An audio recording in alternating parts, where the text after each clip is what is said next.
Les podcasts de la 45e édition de Cinéma du réel. Quand la recherche réinvente la mémoire du cinéma. Table ronde animée par Antoine Guillo dans le cadre des rendez-vous européens du documentaire de patrimoine de Paris Doc.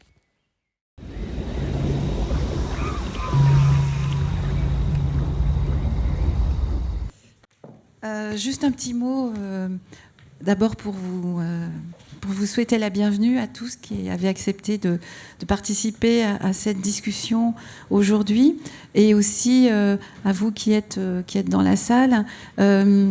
C'est maintenant la 4e année, Antoine, que nous faisons dans le cadre des rendez-vous du documentaire de patrimoine cette table ronde. L'idée, quand on est arrivé au cinéma du réel, c'était un moment où le cinéma de patrimoine avait le vent en poupe, et on s'est vite rendu compte que ce qui avait le vent en poupe, c'était le cinéma de fiction classique. Or, le cinéma documentaire, c'est aussi un cinéma qui est riche dans son histoire. Il y a des grands films de patrimoine. Et du coup, on a lancé ces rendez-vous du documentaire de patrimoine avec 2 moments. Et ce moment, c'est un moment de discussion, de réflexion autour des enjeux, des questions de restauration, des questions de mémoire et des questions de patrimoine. L'année dernière, on s'est rencontré avec Pablo de l'école de San Sébastian, et on a tout d'un coup, dans la discussion, il m'a appris que dans son master, il travaillait à la restauration de films de Jean-Claude Rousseau et de Joseph Morder. Et évidemment, cela a fait tilt à mon oreille. Et je me suis dit, c'est vraiment intéressant de réfléchir à ce que... Qu'est-ce qui se passe à l'université en termes de patrimoine et en termes de restauration ? Quelles sont non pas quelles sont les formations, puisqu'on ne va pas faire un catalogue, vous allez sur les sites et vous trouvez ça, mais quels sont les enjeux de ces formations, et en particulier, est-ce que le fait de travailler sur la mémoire et la restauration à l'université, c'est-à-dire en dehors du marché, c'est pas une façon de raconter une autre histoire du cinéma, et en particulier du cinéma d'essai, du cinéma de recherche et du cinéma documentaire.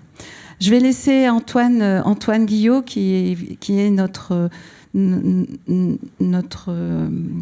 modérateur depuis maintenant 4 ans, et qui est notre ami dans ces rendez-vous du documentaire du patrimoine, vous présenter les invités à qui on a demandé de participer à cette table ronde. Et je le remercie encore de sa fidélité et de son amitié. Merci. Merci à toi, Catherine. Alors, pour vous présenter donc nos invités, on va commencer par l'extrême gauche de cette table, sans connotation politique évidemment, un duo paritaire, Camille Blot-Wellens et Grégoire Quenault, qui sont responsables à l'Université Paris 8, à Saint-Denis, du Master Valorisation des patrimoines cinématographiques et audiovisuels. Pablo La Parra, qui a donc déjà été rapidement présenté par Catherine Bizerne, coordinateur du Département Recherche de l'école de cinéma de San Sébastian, au Pays Basque espagnol, l'EQZE, école assez récente d'ailleurs, puisqu'elle existe depuis 2017. Et donc, vous l'avez, Catherine l'a dit, vous travaillez sur les films de Joseph Morder et Jean-Claude Rousseau, et aussi sur les archives riches du Festival de Saint-Sébastien. Léa Morin est chercheuse et programmatrice indépendante. Vos recherches portent entre autres sur le cinéma marocain et sur ses œuvres disparues, oubliées, qui ressurgissent notamment grâce à vous. Et puis vous êtes cofondatrice d'un projet de recherche pour je cite, une réécriture féministe et décolonialiste de l'histoire du cinéma. Il s'appelle Women, Arab and Filmmaker, comme quoi c'est possible.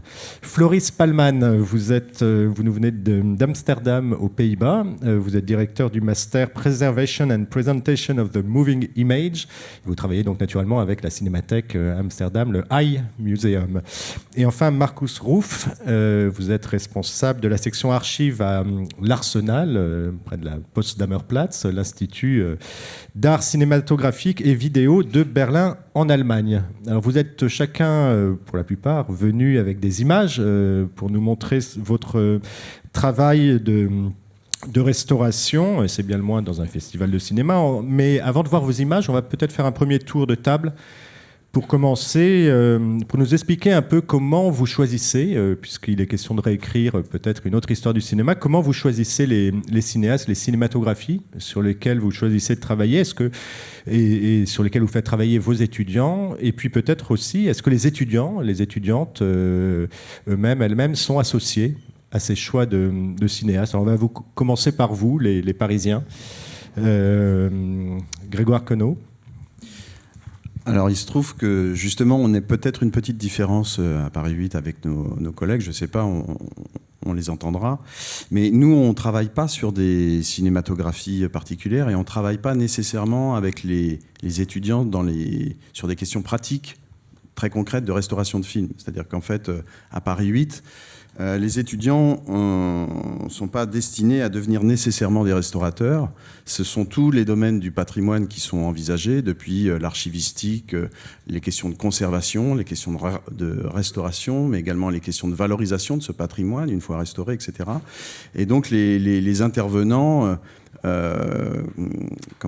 travaillent dans chacun de ces domaines. Donc la restauration n'est pas considérée davantage que les autres activités patrimoniales. Et les étudiants viennent en fait au contact de ces chercheurs et de ces praticiens réfléchir ou participer à la réflexion sur les questions qui sont patrimoniales. Donc les questions de la restauration, mais les questions de la conservation, etc. Donc on travaille chacun travaille sur des filmographies particulières et singulières.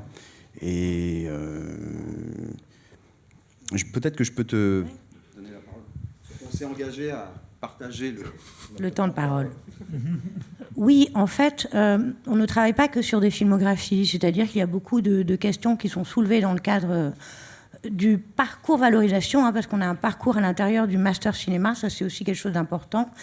On fait dialoguer en fait nos trois parcours à l'intérieur du master, le parcours recherche, le parcours réalisation, le parcours valorisation, et les étudiants sont amenés à suivre des cours en commun, à échanger. Donc il y a vraiment beaucoup de dialogue entre ces trois approches finalement.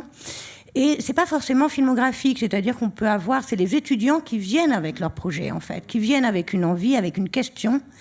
Et ça peut être une question institutionnelle, ça peut être une question géographique. Vous voyez, c'est pas forcément lié à une filmographie.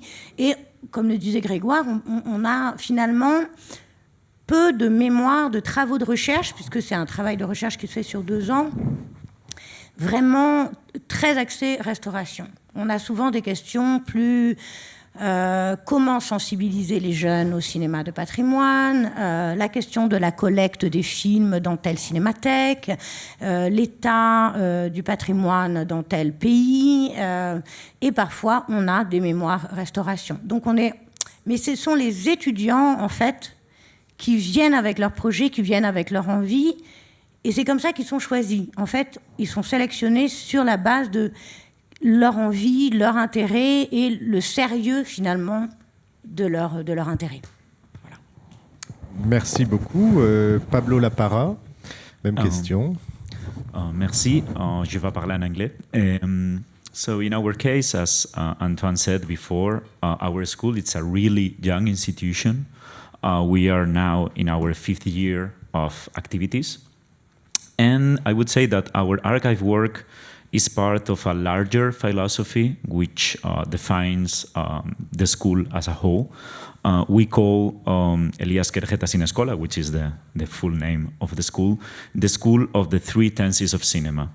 This is, we try to promote in everything we do, from training to research to the personal projects of the student, a holistic understanding of cinema, which embraces the past, the present, and the future of film culture.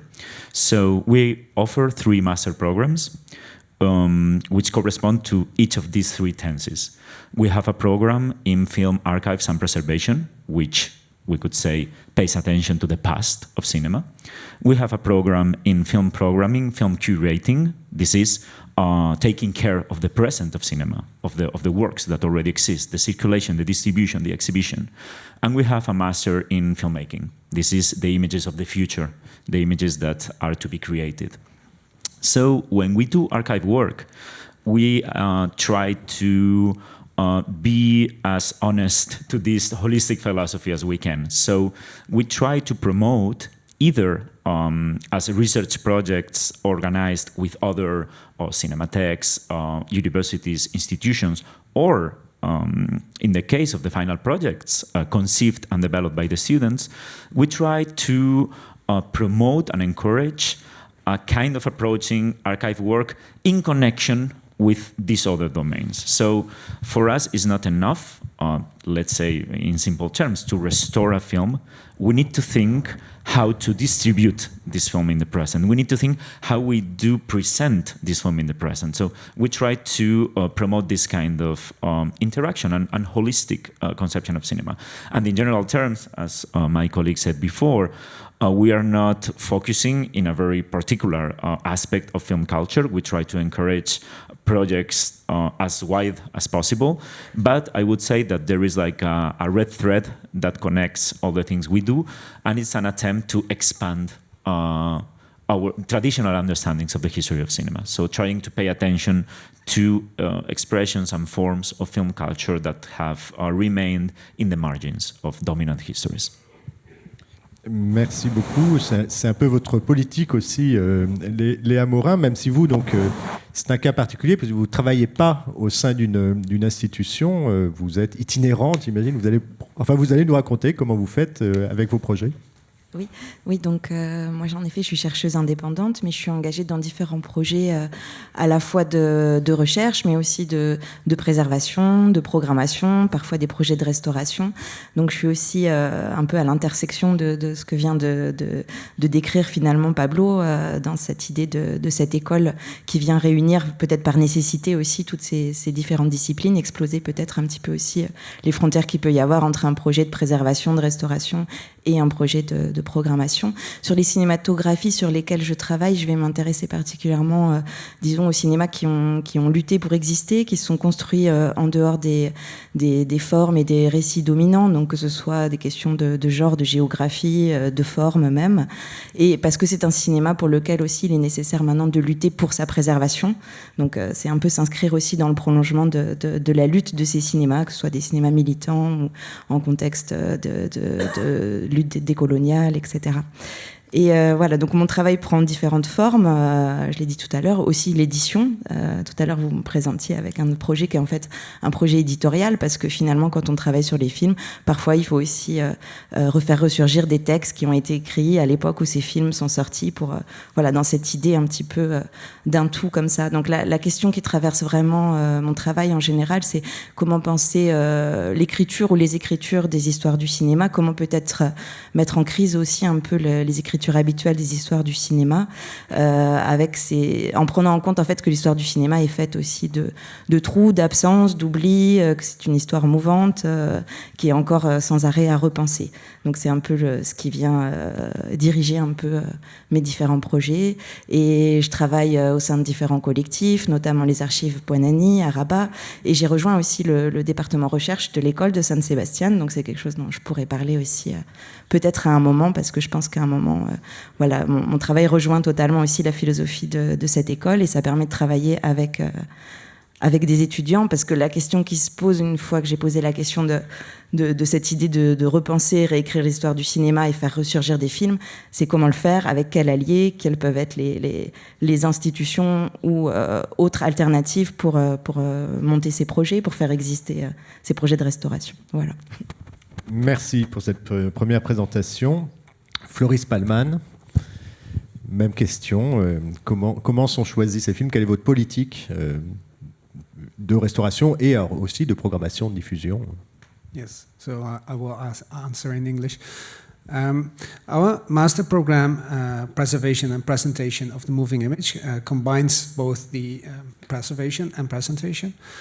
It sits in a department of media studies, and so we also deal with different kind of audiovisual media, from film, television to new media, video art. I think that is also a challenge, especially if you're thinking about documentary that has been in these different fields. Often documentary filmmakers have been seen as cineasts, and rather than their support structure within television. So maybe some of you know Johan van der Keuken, a Dutch documentary filmmaker. So he has been really seen as a filmmaker, but his work could not have existed without television. So I think these kind of cross connections are very interesting. Our students, well, we do a lot of, let's say, analysis of practices and discussing concepts in the current discourse on archiving and presentation, and see how they apply to particular cases. So students bring in their own cases, their own examples, and work with these concepts, but not only applying them, but also critically elaborating on them. So maybe, bringing in other perspectives. Our students often come from different backgrounds, from all over the world actually, but also different training programs. So it could be sociology or art history. Of course, a lot come from film studies, which is also a very nice interaction to have these different kind of examples.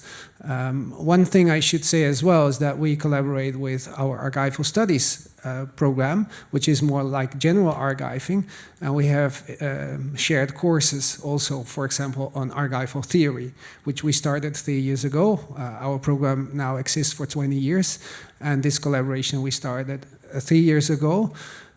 Which I think is also very important, that there is this huge thing, a body of research in archival theory that we often did not consider within audiovisual archiving. And so students are really creatively using these insights as well. Besides these courses and what students bring in these courses, so we rely a lot on what students find interesting themselves in a kind of more general framework. But we also have a small studio where we allow students to work on different collections. And people, filmmakers, collectors come to us in order to digitize material. And then students can work with that material and also do projects either for research or presentation. Merci beaucoup. Et enfin, passez votre micro à Markus. Voilà. Donc, Markus Ruff, comment ça se passe à Berlin? Thing is here, for us now you have to see the context or the history also of the institution, which now turned yesterday 60 years, and the archive grew primarily through the programming of the cinema and through the distribution. So insofar, it's not maybe comparable to a national archive that has also an established archive preservation in historic terms. So we started with actively working in the field of preservation around maybe 13 years ago.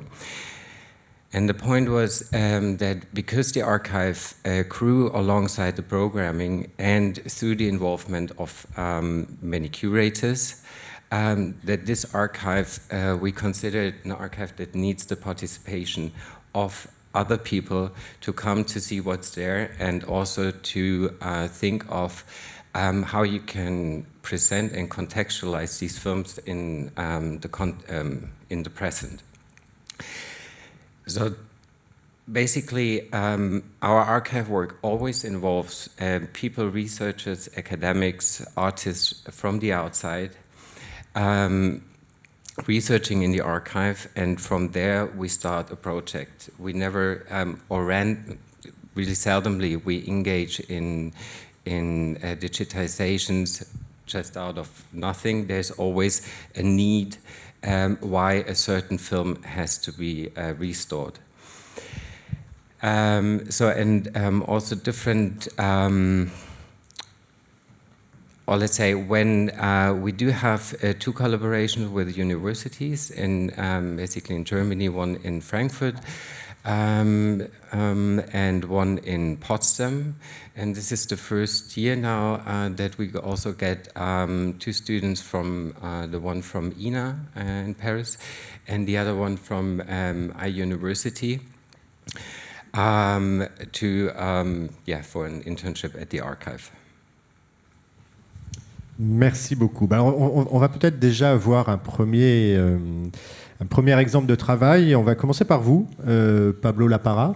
Qu'est-ce que vous nous avez apporté avant qu'on le regarde? Ouais, on va voir un tout petit... je mélange. I switch to English. It's going to be safer for all of us. Votre français est très bon. So we are going to see a fragment from a movie made in the late 80s by a British filmmaker called Sandra Lahire. The title of the film is Plutonium Blonde, and it's a film that was made in a context of anti-nuclear protest, pacifist protest in the United Kingdom. And then I can tell you more about the details. It's really, really short. Alors on va regarder ce premier extrait.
Of this film to present facts which I personally believe show clearly that the men and women who work on generating electricity from our nuclear power stations take enormous care over what they do, hence the industry's fine safety record.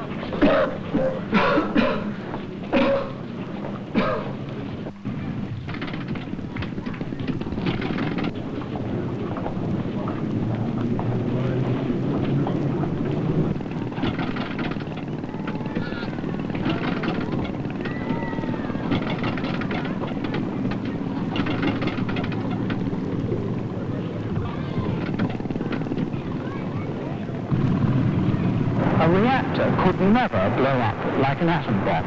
Let me explain why. The first reason is because the nuclear material itself, the uranium, is too dilute. And the second reason is because the way the fuel rods are spaced apart in the reactor.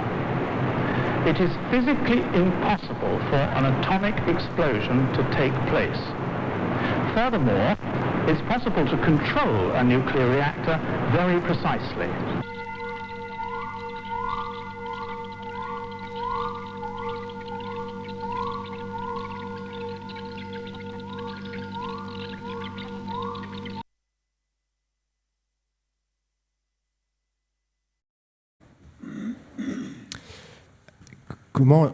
Comment est-ce que vous êtes tombé sur ce film? Comment est-ce que vous l'avez découvert? Et voilà, racontez-nous tout ce travail. So this is one of the different outcomes of a 4-year research project. We that started with the school itself. It was one of the first projects we did. And we started working in collaboration with an archive/distribution collective, which is Cinéma in London. This collective was established in the early 90s. It was the result of the merger of two film cooperatives led by women, Circles and Cinema of Women. And it's today probably one of the most important archives of, let's say it this way, militant feminist cinema in Western Europe. And even though we are talking about an extraordinarily important collection, which preserves an extraordinary diversity of film experiments, as I said, led by women, mostly in the UK, but not only, this organization is entirely run by volunteers. They don't have a stable source of funding. They have developed their own archival practices with an extreme limitation of resources. And we are talking about an organization which is based in London. This is in the heart of the metropolis. We are not talking about an institution from the global south. So we decided that this was like a really nice opportunity to collaborate with them, but we understood that we could not collaborate with an institution like this, applying like, let's say, standard cold archival procedures. We needed to develop special methodologies adapted to their needs, but also to the school's philosophy. So we decided every year to focus on one filmmaker from their collection. And the first year, the work of Sandra Lahire called our attention and also the attention of the students. Her work is really, really interesting. She was a lesbian militant. She was engaged in anti-war and anti-nuclear protest. And she had a really early ecological awareness. And we were amazed when we were like reviewing preliminary Betacam transfers of her work, how the preoccupations of Lahire resonated with the preoccupations of our students, young people in their 20s and 30s in the present. All these ecological concerns, for instance, were really appealing. They really wanted to learn more about this kind of images. So already there was happening something between this past and our present. Then we decided to, I don't want to extend too much, but as I said, we did not only digitize 3 of Sandra Lahire's films, but we also designed the circulation of the films. And for instance, we premiered the 3 films, this is an excerpt of one of them, in the festival Courtisan in Ghent, in Belgium, and the 2 co-directors of the project, Charlotte Procter and Maria Palacios Cruz. Incidentally, Maria is a jury in this edition of the festival, so everything is connected. They published an amazing book that is available for free download, reproducing some unpublished texts by the filmmaker herself. So it was pretty clear to us that it was not enough to produce new digital copies, but we also had to develop a strategy to reconstruct the universe of references of Sandra Lahire. And just as a final remark, as you could appreciate on these images, one of the preferred aesthetic resources for Lahire and for an entire generation of experimental filmmakers was the use of the optical printer, which is like a device that was used with pre-digital film technologies to create this kind of, let's say, special effects on screen. And the fact that our students discovered this obsolete technology also generated a line of practical and creative experiments in the school with an optical printer. So this is what I wanted to underline, that we did not only preserve a previously an existing material, but also we developed a strategy to disseminate and to contextualize the materials, and also this triggered some creative experiments in the present that were made by our students. So I think it's a nice example to illustrate this holistic understanding of cinema. Merci, merci beaucoup. Léa Morin, vous êtes venue avec un film qui s'appelle Elżbieta. Alors, c'est un film réalisé au début des années 70 par un cinéaste marocain, Karim Idriss. Et il a réalisé ce film dans un contexte particulier, puisque c'est lorsqu'il était étudiant en Pologne, à l'école de cinéma de Łódź. Puisqu'à l'époque, donc années 60-70, la Pologne offrait des bourses d'études pour des étudiants venus notamment d'Asie, d'Afrique, d'Amérique latine, et notamment à l'école de cinéma de Łódź. Et c'est comme ça que ce cinéaste, qui avait déjà rencontré quelques problèmes au Maroc, déjà avec la censure, qui avait déjà quelques difficultés à une période aussi de forte répression politique au début des années 70 au Maroc, il se retrouve donc en Pologne pour apprendre le cinéma, ou au moins prolonger son apprentissage. On va voir l'extrait, mais je peux dire que c'est un cinéaste, Karim Idriss, dont vous ne connaissez sûrement pas le nom, puisqu'il a été empêché en fait presque toute sa vie de réaliser le cinéma qu'il voulait, et il nous reste pas grand-chose à part ce film retrouvé en Pologne. Donc voilà. Nous allons voir ça. Co mi odgradza? Trochę moje kompleksy, moje własne zdania o sobie samej. Cały szereg jakichś takich moich przeżyć, kiedy się zawiodłam. Ja widzę wszędzie tylko fałsz, bardzo dużo od ludzi złego przeżyłam, także w tej chwili jakoś boję się po prostu ludzi, jakichś takich kontaktów, zbliżeń. A o czym marzysz? To znaczy marzę o tym sobie, załóżmy, żeby mieć już jakieś to życie ustabilizowane, być jakąś bardziej, no może nie niezależną, ale znaczy bardziej jakoś mocniej stać pod względem materialnym, na jakimś lepszym mieszkaniu, bo ostatecznie wszystko to jest w tej chwili jakieś takie jeszcze bardzo prymitywne. No poza tym czasami, jak już mam bardzo dużo wszystkiego, jestem bardzo zdenerwowana czy bardzo załamana, to wtedy uciekam w świat jakichś takich marzeń bardzo utopijnych. No, niemalże o księciu z bajki, to mi po prostu jakoś pozwala przetrwać te trudne chwile. Czy przypadkiem nie wolisz marzyć niż konkretnie działać? Czasem tak.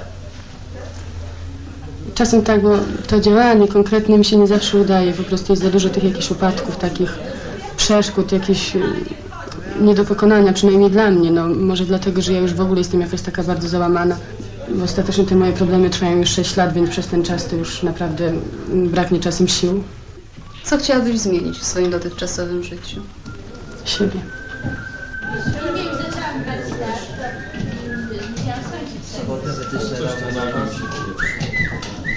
No, może na przykład interesować tylko forma, po prostu nic więcej.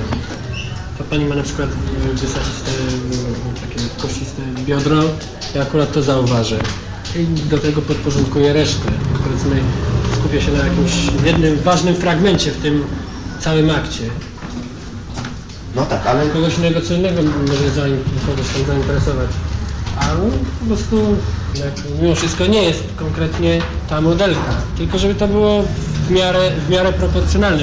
Jakaś tam pewna suma wiedzy na temat w ogóle człowieka, modelki. Nie, ale w ogóle wyżej. Patrzę, analizuję ich wszystkich. Czy oni w ogóle się z tym liczą? Czy wiedzą, że są bez przerwy obserwowani? Czy wiedzą, jak ja sobie ich wyobrażam? Czy przypuśćmy, któremuś z nich się wydaje, że ja mogę patrzeć na niego nie tylko jak na studenta przy pracy, ale załóżmy jak na mężczyznę. Czy któryś z nich patrzy na mnie tylko jak na modelkę? No może właśnie jest inaczej, może tak samo ktoś patrzy na mnie jak na mnie, jak na kobietę. Może ktoś sobie nie myśli tylko, o idzie modelka, ale załóżmy idzie Elżbieta.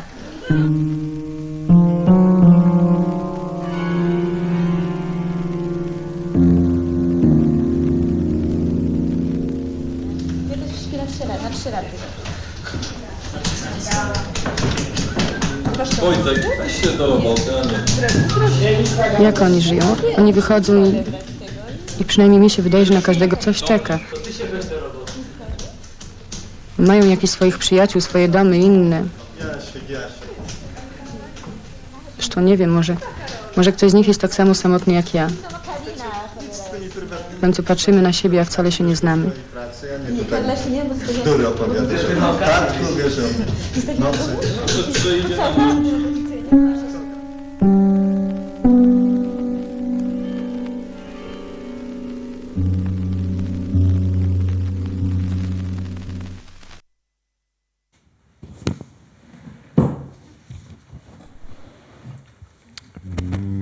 Merci. Alors, comment vous êtes tombé sur ce film? Et où est-ce que vous avez retrouvé les éléments? Enfin, voilà.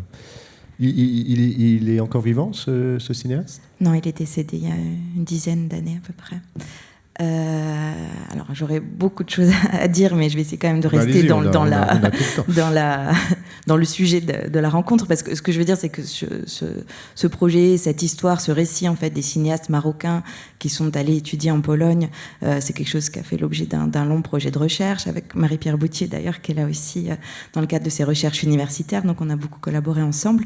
Mais si j'ai choisi ce film, c'est pour plusieurs raisons, donc liées à d'où vient ce film.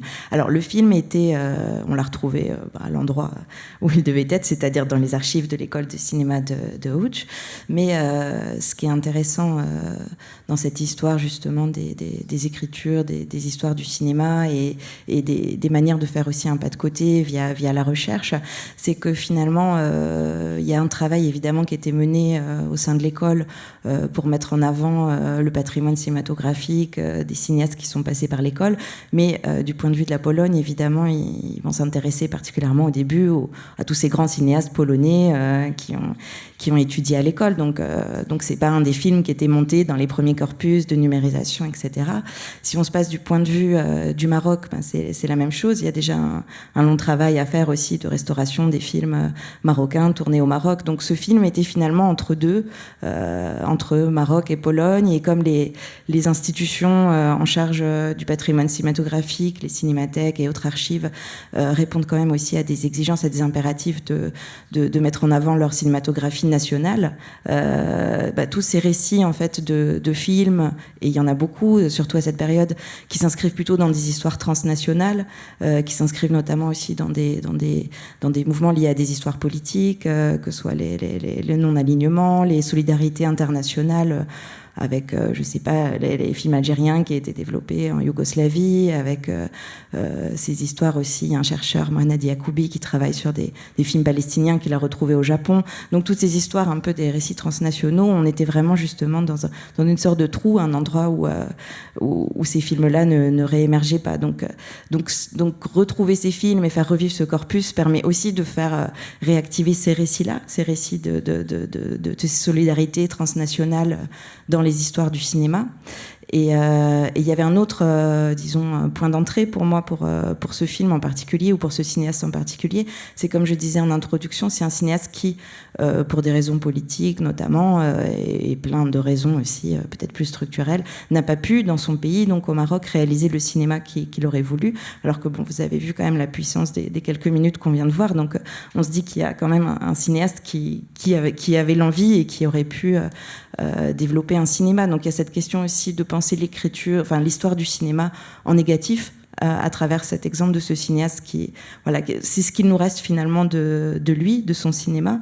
J'ai beaucoup travaillé sur lui, à essayer de retrouver ses premiers films qui en fait ont été censurés, interdits, remontés et qui ont absolument disparu. On ne perd pas espoir de les retrouver, mais c'est vraiment ce qui reste de ce cinéma-là, et ça nous permet aussi d'écrire finalement un peu le cinéma qu'il aurait peut-être pu réaliser, un cinéma en puissance, un peu en négatif. Voilà, c'est un peu ce qui m'a poussée à travailler sur ça. Et puis, ce qui fait écho aussi avec aujourd'hui, c'est que c'est des films d'école, et je trouvais intéressant aussi cette idée. C'est aussi ça d'ailleurs dans les formes non classiques, c'est-à-dire des films d'école ne sont pas forcément reconnus comme étant des films de patrimoine, c'est des films d'étudiants qui ont fait des essais à un moment. Donc il y a aussi cette revendication de remettre au centre ces essais-là et de trouver des moyens peut-être de les faire numériser, restaurer, pourquoi pas aussi dans des contextes d'école, puisque finalement l'école est un endroit où on peut expérimenter, que ce soit pour les cinéastes au moment où ils font leurs films, mais aussi pour des étudiants qui travaillent sur des corpus de films et qui n'ont pas ces impératifs du cinéma de l'industrie, du cinéma étatique national, du récit national. Donc ça nous permet peut-être d'entrer dans ces récits transnationaux. Voilà. Merci beaucoup. On passe à vous, Floris Paalman. Sacrifice Area. It's working. Yes, Sacrifice Area is a film from 1980, directed by Ernie Dahme and Otto Schuurman, Dutch documentary filmmakers. Otto Schuurman, he's, I think, 82 now. He was part of a collective of activist filmmakers in the 1970s. That started actually because of the construction of a metro line in historical city center of Amsterdam. So a lot of housing had to be demolished, and residents protested against that. And a lot of these actions were being filmed. So there were like 5-6 filmmakers actively involved in that collective, but there was an entire network of people connected to that. I can say something more about that after the fragment. So locally, a lot of things were filmed, but also abroad. They went to, as they were part of an international network of activists, went to meetings and events and developments to record that. So Sacrifice Area is about mining, the mining industries in the United States, especially the uranium mining. It starts half of the film, so the film is about an hour. It starts with images from South Dakota and the Sioux people there. And then what we will see is a part from Arizona, where there are the oldest uranium mines in the United States that are, well, very, well, you will see that in a fragment. So there is the resistance of the native people, the Navajo. It's in a Navajo reserve area. And yeah, so this relates to current discussions. I think Pablo mentioned it as well, about ecological awareness, but also colonial extraction and repression of people. So we see a fragment of this. The lungs of the miners were massively exposed, very heavily exposed to radiation from the radioactive material in that dust. And that radiation produced mutation, changes in the cells of the lining of the lungs, which eventually produced cancer. In those days, they had no treatment at all for cancer. They didn't even know what it was, so the miners simply died. These days, we know what the cancer is, but we have no good treatment for lung cancer, and so the miners simply die. It's that simple.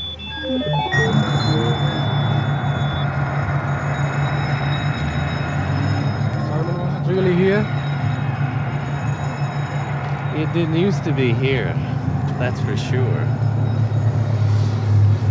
When I was 19 years old, I worked up here, though, until I was 20, about a year and a half.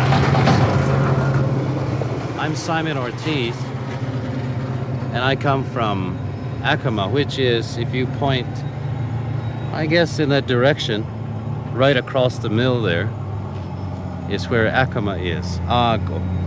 There's a lot of Acoma people that work in the mill here, and also, I guess, in the mines there. You see mostly Kermac mines. Also, although I think United Nuclear is out towards the back of us there. I worked up here because, like most poor people, they need jobs of some sort. And the kind of jobs that are available here, or have been since 1950s, is working in the mining and milling industry. And of course, the mining and milling is uranium. The contaminated houses in Oak Springs and the intimidation of its inhabitants is only the beginning of an incredible story that one would take for some malignant fairy tale if the truth were not plain to see. Along roads, houses, and even playgrounds, high-powered uranium mine ventilators are openly spewing their radioactive radon gas. Warning signs and fences, security guards, being sent away like school children, keeping out those concerned citizens who just have to see what's being taken care of in those remote areas. It has all developed into a system of security, withholding public knowledge and evading safety controls. What exactly it is they are taking care of can only be seen from the air. This is a dump for the waste from a uranium mill, so-called mill tailings. The amount of waste from a uranium mill is enormous. It takes a ton of uranium ore to produce 3 ounces of useful yellow cake, or refined uranium. The only solution to all the waste is a tailings pond, an area of tens of thousands of square feet with a dam around it. The tailings are supposed to remain there forever. An irresponsible storage system.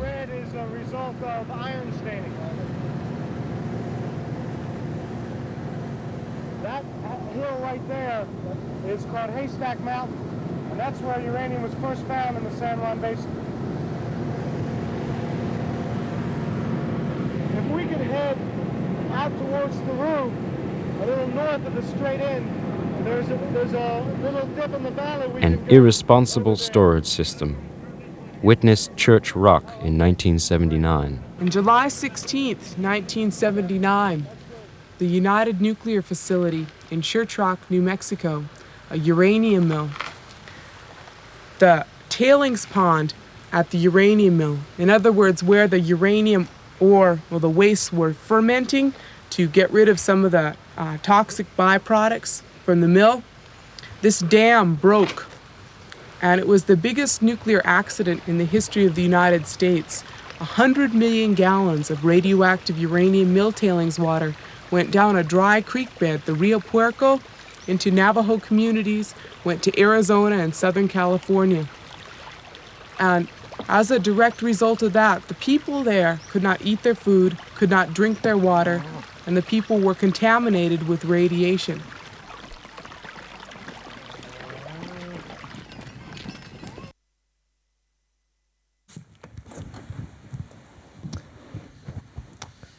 Yes, so the film was part of this collection of the director, Otto Schuurman, and he was in contact with one of our former colleagues in our department, and so we tried to set up a studio and students help with digitization. So this is really a do-it-yourself digitization and restoration. They use Diamant software also to do the restoration.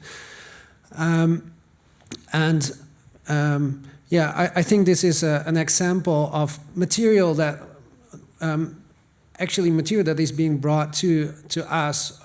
We are being approached, and we try to make connections to the partner institutions with whom we collaborate. So this is a kind of step in between.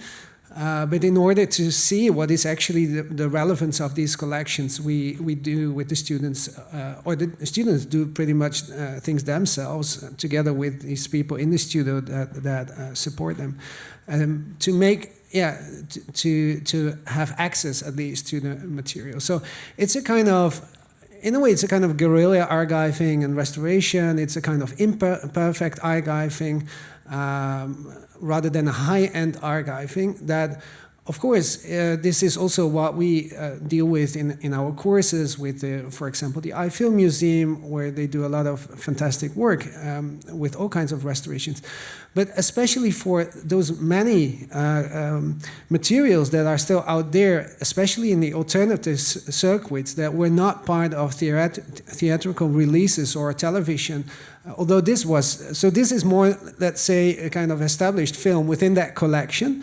The problem is more with all the kind of activist footage that doesn't have a start or an end, that was maybe used in court cases for the protesters, but they're not finished films. And actually all the material, a lot of that was being reused again and again in different ways. So it's not like you have one film and then and that creates a headache for institutions, because the catalogs are not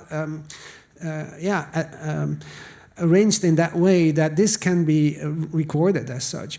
So our students try to develop also models, metadata models, to see how that can be recorded in the catalogs, in the systems.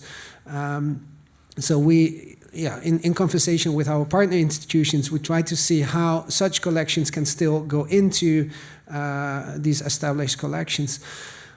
But also the knowledge of the people. So this filmmaker, who's now 82, Otto Schuurman, he suffers from dementia, but luckily he still can remember a lot of this time. So it's more the short time memory that is a problem, but the long time. So he has written down a lot about all these objects, elements, and this is a huge part of. Also, I would say restoration, not necessarily of the material artifacts, but it's also a reconstruction of that period and all the kind of things that played a role and people that were active and how it was being used. So it's also the restoration of understanding the social function of those filmmakers and the work they did. Merci beaucoup. Et enfin, Markus Ruff, vous venez avec des images, je crois, de Guinée-Bissau. Yes, so I brought an excerpt of the film Spell Reel by Filipa Cesar from 2017. Filipa Cesar, she's a filmmaker artist from Portugal who lives in Berlin, and 2011 she approached us saying that she was getting engaged with two filmmakers from Guinea-Bissau and tried to digitize what is left from the period of the early 70s, the documentation of the liberation struggle. And she tried to find money to get the material digitized, which we managed. So the material was brought to Berlin, digitized, and then also given back to the Film Institute in Guinea-Bissau. And then the question was how to work with this archive material, because the main part of the archive is unedited footage. So together with the filmmakers, Sana Nanada and Flora Gomez, they initiated different projects and models how to contextualize and make accessible this footage. So what we see in the excerpt is basically a part of the evaluation process in Guinea-Bissau, but then also one project that we did later on, a mobile cinema through Guinea-Bissau that also ended in Berlin, which I will talk briefly about afterwards.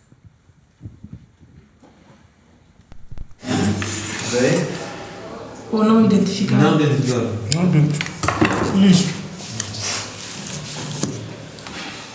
Ah, 16.500.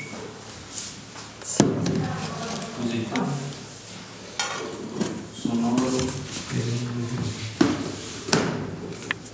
Fogo. Preto e branco. Mostra.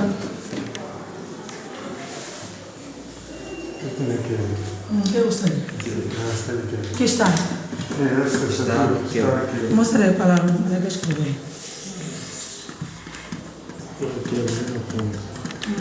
Aqui está.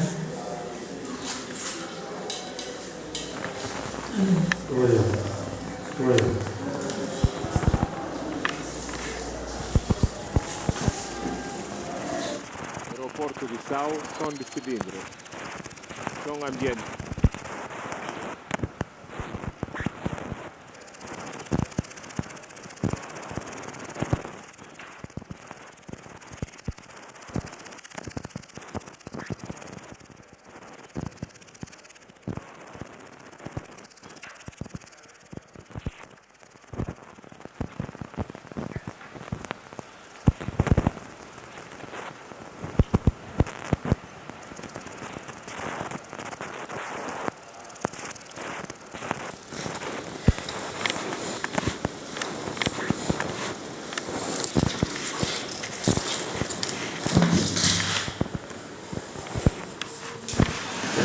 Diz lá o que é que está aí escrito.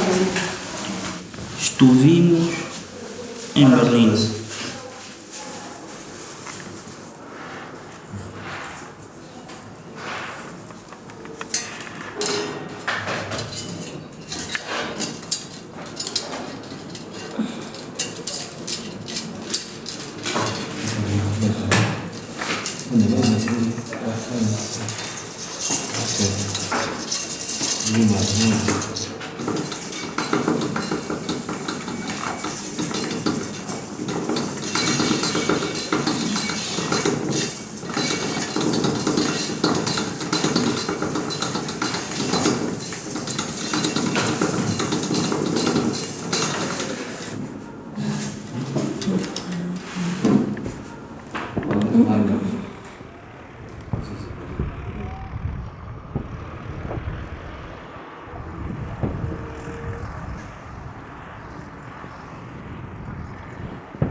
Muito boa tarde a todos, estimados radiovintes, e boa tarde, Rafa.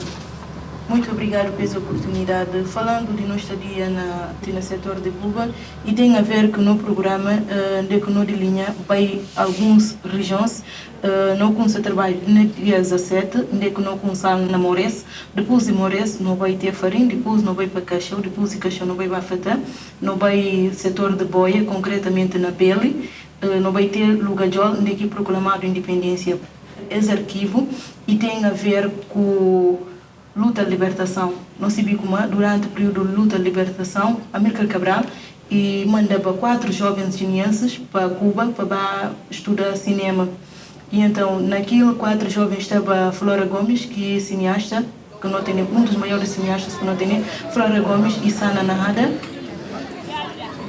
O objetivo desse é para fazer divulgação desse arquivo, para fazer guineenses saber como existe um arquivo que não fala de nossa história própria.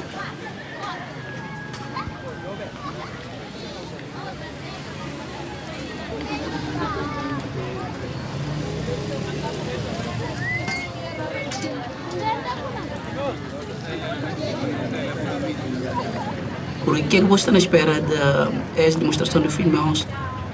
Não opera como público na Bahia Massa, para dubi que notícias e depois não opera também as contribuições.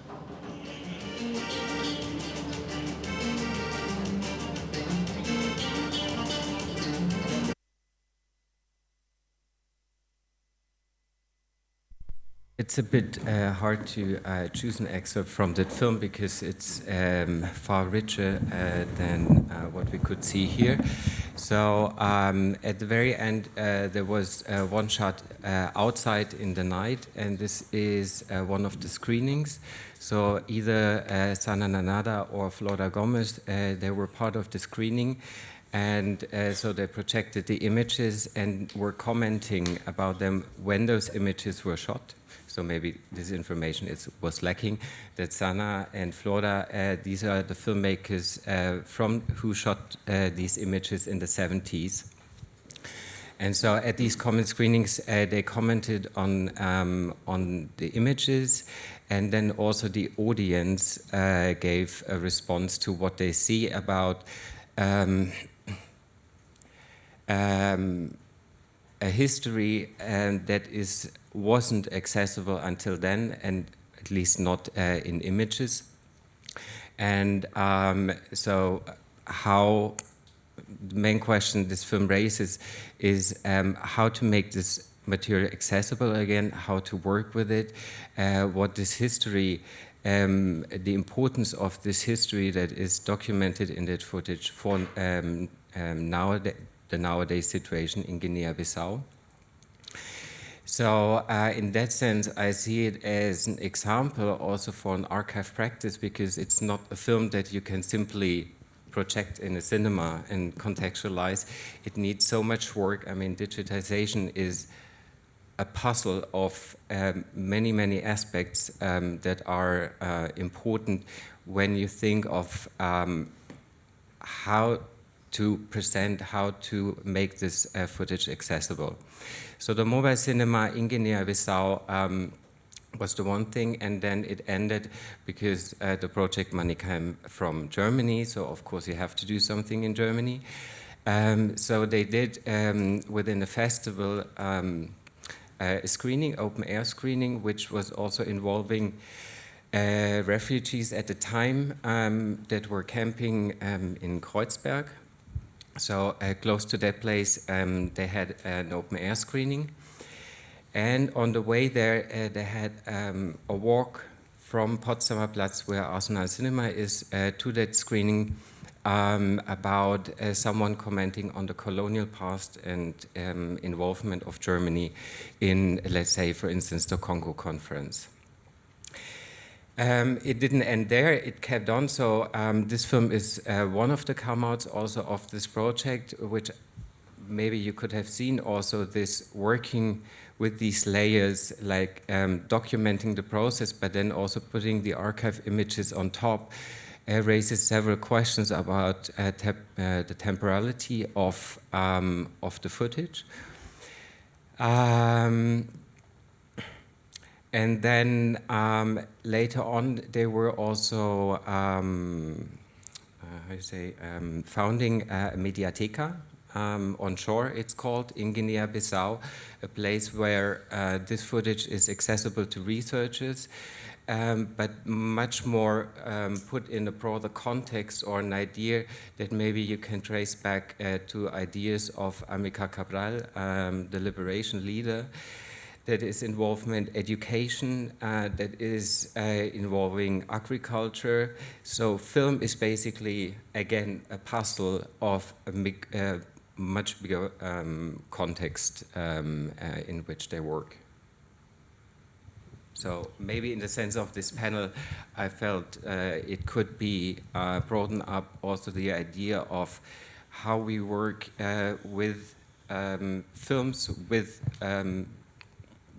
images, with sounds, and that possibly also, depending on the nature or the characteristic of what we deal with, the practice has to be informed.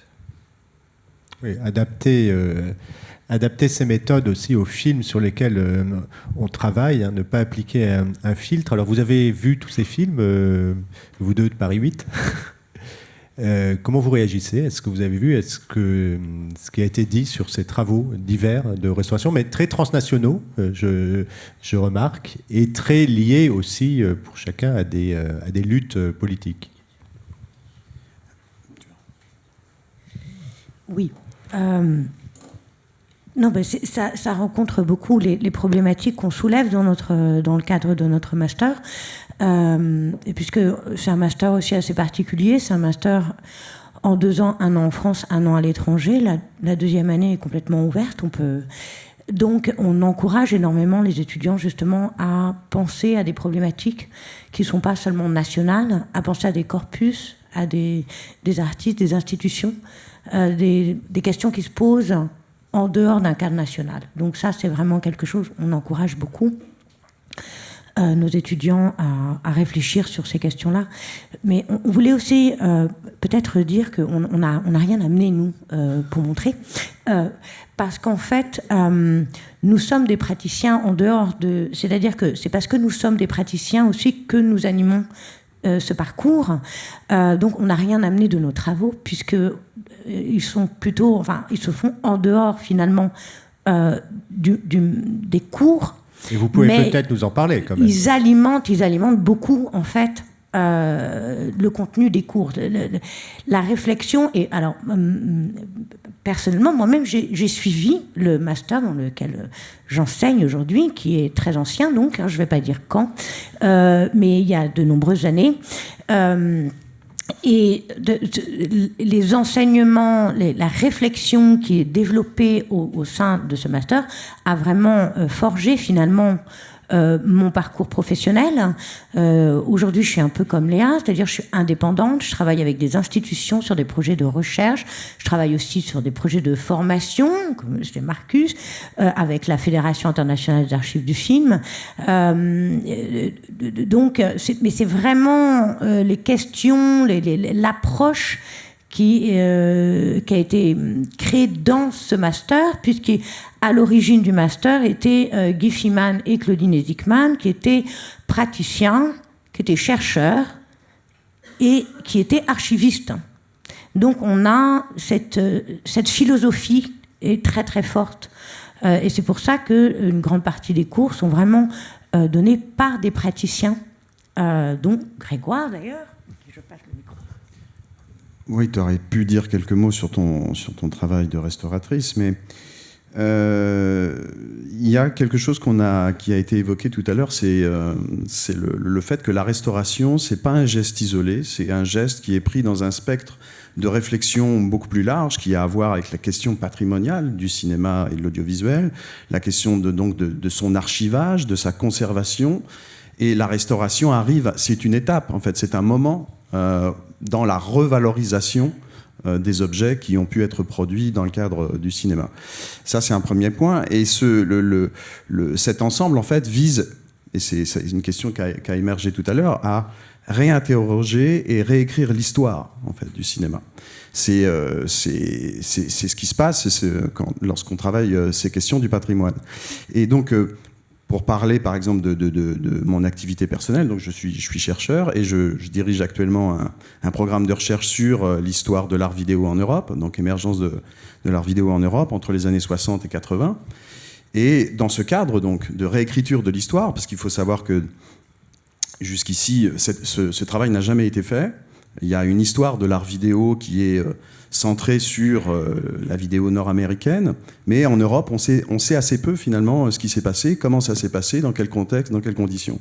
Donc c'est un travail d'historien d'une certaine manière, mais qui repose sur un travail de recherche des documents. Donc on retrouve des corpus d'œuvres, des artistes qui ont été négligés ou oubliés dans l'histoire de l'art vidéo, et ce faisant, donc, en retrouvant ces corpus, retrouvant les œuvres, on est amené à les restaurer. Voilà. Et donc on travaille avec le ZKM de Karlsruhe, qui est pour la vidéo analogique le principal laboratoire dans le monde, celui qui a mis au point la plupart des protocoles de restauration des œuvres vidéographiques. Et donc dans ce cadre de travail de recherche, d'historiographie, en fait, la restauration prend sa place, mais au travers d'autres gestes qui sont... Voilà. Donc cette idée selon laquelle, effectivement, la restauration est prise dans un spectre plus large de réflexion, ça, c'est très important de le comprendre. Et c'est ce qu'on explique, d'une certaine manière, et ce qu'on partage avec nos étudiants. C'est-à-dire que chacun a son activité de chercheur, de praticien, donc de la restauration, de programmateur, etc. Et ce sont toutes les questions qui sont soulevées dans le cadre de nos activités professionnelles qui sont partagées et discutées avec les étudiants. Donc c'est comme ça, en fait, qu'on travaille à Paris 8. Voilà. Je ne sais pas si... Est-ce que vous travaillez chacun dans vos univers avec vos films, ou comment se passe la diffusion, et surtout comment est-ce que, parce que je crois que certains d'entre vous, on a compris, se connaissent déjà, comment vous partagez vous-même vos travaux, comment vous les diffusez au sein du monde universitaire, avant qu'on parle peut-être tout à l'heure du secteur marchand qui n'est peut-être pas complètement éloigné de ce que vous faites parfois. Pablo? I think it's important in this regard. In our case, in Elias Querejeta Cine Escola, we are a film school. We are linked to a larger university, the University of the Basque Country. So we face two fundamental questions. So we are a hybrid institution, half film school, half research center, and I think it's really interesting that my colleague brought the concept of research to the table. And sometimes I feel that there is a gap between these two worlds. There is a gap between archival work, and there is, and on the other shore of this gap, we have, like, let's say, more traditional university research. And each of these shores, they have their own toolbox to disseminate their work. Academia works with conferences, papers, and it's like a completely, sometimes isolated line of work from festivals and these other spaces in which archival work can be shown. And I think it's crucial to fill this gap with hybrid practices. In this regard, I think it's super interesting that here we are sharing the stage, people who are like independent actors, really important hybrid institutions such as Arsenal, and then more institutions linked to the world of universities. And I think this is important, and maybe I'm going a bit far from your question, I'm sorry, but I think it's an important remark. There are things that are very clear for one of these shores, and not for the other. Let me give you an example. And it appeared in different examples. The idea of the transnational work. For any scholar in the field of film studies, it is evident that it is impossible to do research on cinema from the paradigm of national cinemas. It's obvious, it's impossible, and it's like, at least since the 80s, this is clear, this is common sense. But then, if you look at most of the archival institutions, since they depend from national funding, most of their policies are based on a national logic, on a really narrow national logic. She made an example, she made a good point. The archives of the film school in Poland they are paying attention to Polish students. Markus mentioned, since the project had German funding, we needed to justify the connection with Germany. This happens to all of us. So I think it is important to fill this gap, to develop transnational initiatives also on the side of archival work. And I think this kind of places from which we are talking are the right places to develop this kind of transnational collaborations. I'm sorry, because I think I went really far away from your question. So maybe one of my colleagues wants to help us reconnect with the original question.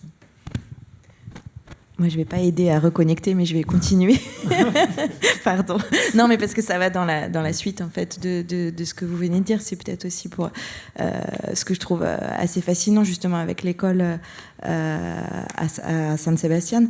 C'est, bon, d'un côté, il y a quelque chose aussi de très logique dans ce que vous faites à l'école, c'est-à-dire qu'il y a tous ces workshops, tous ces cours, tous ces moments. Il y a les étudiants qui doivent travailler sur des films spécifiques dans la section archives. Donc, à un moment, je pense qu'il y a aussi quelque chose...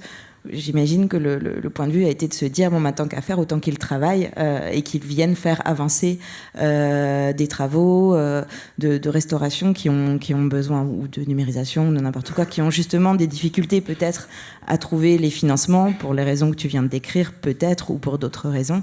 Donc déjà, il y a cette idée très pratique où finalement l'école pourrait être un endroit où des projets qu'on n'arrive pas à faire financer ou à trouver les moyens de le faire. Peut-être que l'école, comme il y a les outils, comme il y a ces sessions d'apprentissage encadrées par des professionnels, peut être l'endroit où on va faire une restauration, une numérisation, etc. Et puis de l'autre côté, il y avait vous avez tout de suite décidé de faire un département recherche.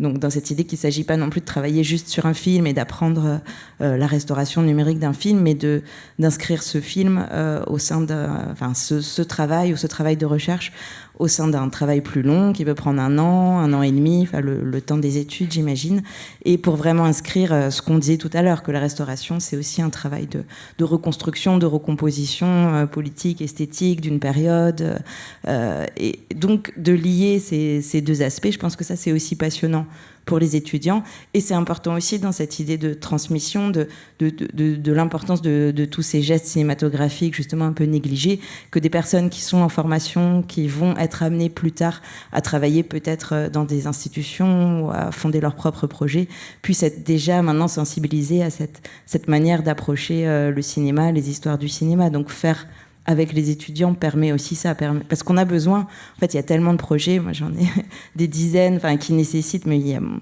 n'arrive pas forcément à trouver les budgets pour le faire, donc on a besoin de multiplier au maximum tous ces petits endroits, toutes ces petites alternatives en dehors des institutions pour trouver des moyens d'avancer le travail, et des fois ça peut se faire aussi d'une manière différente de ce qui a été peut-être appris à l'école ou à l'université, mais parce qu'il faut avancer, parce qu'il y a des urgences aussi comme ça dans des questions presque de recomposition, de récits politiques oubliés dont on a besoin maintenant, dont on a besoin pour les futurs. Donc voilà, c'était pour dire aussi, parce que vous avez parlé de vos propres travaux, de ce que font les étudiants, mais c'est vrai que par exemple Paris 8, donc ça a été fondé par le master donc a été fondé par Ezikman et Fiman en partie. Ah oui.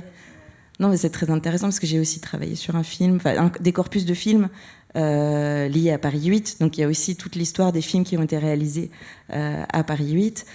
En dehors, ce qu'on connaît peut-être plus va être les films d'art vidéo, etc. Mais il y a eu d'autres corpus, d'autres cinéastes, et notamment des cinéastes étrangers, mauritaniens, algériens, qui sont passés, qui ont fait un film qui s'inscrivait dans aucun réseau du cinéma militant ou du cinéma expérimental. Donc des films qui sont... autant ces cinéastes étaient isolés à l'époque, autant les films restent encore isolés et voilà, il nécessite aussi des travaux de recherche et de recomposition autour de ces corpus-là. Alors ce serait passionnant de le faire avec des étudiants qui, eux aussi, s'inscrivent dans la suite de Paris 8, de l'université. Est-ce que je peux juste... Mais je vous en prie. Oui, surtout... Il est assez courant, en fait, qu'on ait des étudiants qui fassent 2 parcours, réalisation et valorisation. Donc, il y a comme ça une synergie. Et on est souvent assez étonné aussi qu'il y ait énormément d'étudiants de réalisation, de recherche aussi, qui suivent les cours qui sont vraiment très patrimoniaux. Donc finalement, il y a vraiment une communication entre les activités de création et cette question de la valorisation, finalement de faire vivre le film, du futur du film, qui est assez vivant dans notre département. Donc c'est en effet, tout à fait. Est-ce que quelqu'un veut rajouter quelque chose sur cette question? Well, as I said in the beginning, Arsenal, we do have 2 cinemas, so it is, let's say, also the archive work is very much informed by this idea of presenting films, about contextualizing films in the present. Then we do have a distribution arm. So it is going along with this idea, not only presenting films in the cinema, but also giving them or making them accessible through the distribution again, and this internationally. Still, I think also like in the case of the material from Guinea-Bissau, there's also this, we have to understand that certain films may require certain ways of making it accessible, also in terms of distribution. Of course, there are 4 films from Guinea-Bissau from the time that we distribute. But again, I mean, if people in Guinea-Bissau want to see the footage, they won't reach to us and pay a distribution fee that allows them to screen it.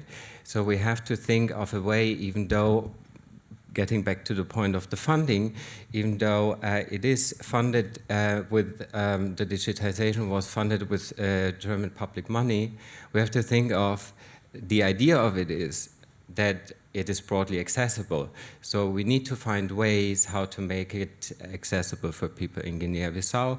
There is an online website where you can see, where you can research the films. We have other examples. We worked with a film collective in India, the Uganda Collective. These films were made documenting struggles of syndicates fighting for rights and so forth. So this is not a context where you can say, okay, if you want to screen the film in, I don't know, whatever place in India, you have to come to us and ask for the rights and pay that fee. So also there, it is about, there is a website then exclusively accessible in India, so they can screen it in whichever context, in political context nowadays, it is important. So I think this flexibility is important to understand what is, let's say, a film made for and what does it require, and not to think of, okay, the digitization was funded by, and therefore we have to make sure that there is a certain income.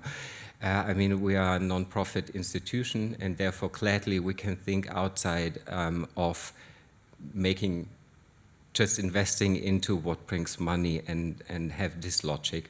But it's this programmation, educational, cultural purpose is much more in the foreground. Yeah, I think the distribution is a very complicated thing for different reasons. If you work with politically invested projects like the one I explained with activists or people that sit in the activist tradition, there might be institutions might be suspicious. So it's not an easy relationship between these filmmakers and the groups. There is an issue of appropriation. That applies to activist filmmakers, that applies to certain ethnic minorities. So it is a very delicate process of linking these individual makers, certain interest groups and institutions, including the Film Museum, for example, or the National Institute of Sound and Vision, and the University as well. So what are these interests? And I think it's always important to make clear what are the aims of showing or distributing works and who will benefit from that. So I think that is a difficult and complex process. I can give one example. I've been involved for a couple of years now with the restoration and distribution of a film called Women of Suriname, Suriname being a former colony of the Netherlands. It's west of France, Guyana, and north of Brazil. And it got its independence in 1975, and a film has been made about the period just after the independence of how to establish the new country. The film was never shown in Suriname, and we're now with a project group working on showing the film there. But showing the film in the Netherlands is different from showing it there. We in the Netherlands may consider the film as a historical document of that period, but the reality is that that history is still part of the present in the country. So you cannot just show the film, it will be interpreted and seen in a different way. And there is a kind of tense political situation at the moment that still relates to dictatorship that was established quite early after that film was made. So in 1980, a dictatorship was established there.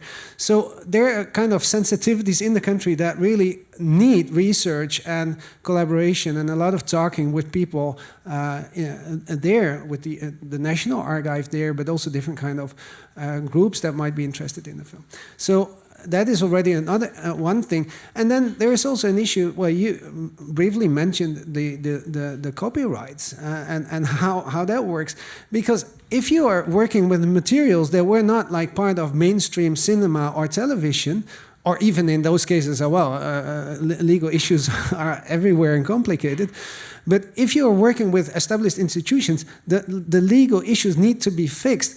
But often things were not written down in that kind of area in the 1960s, 70s, 80s. So there was a lot of activism and doing. And now, like 30, 40 years later, the people that were involved at that time may be not in good terms with each other as well. So what is actually the situation about the copyrights? So, and then institutions or distributors say, well, we won't show the film if that's not fixed before. And then you're in a kind of impasse. And that is very difficult. And that involves a lot of talking as well and a lot of explanation from different sides. That is always the question, like, who will benefit from this? And contested histories are not like past, they're part of the present. And I think that also shows the relevance actually of the work we are doing. So it's not like, just like, oh, it's a nice film from the past. No, it is actually that people care about.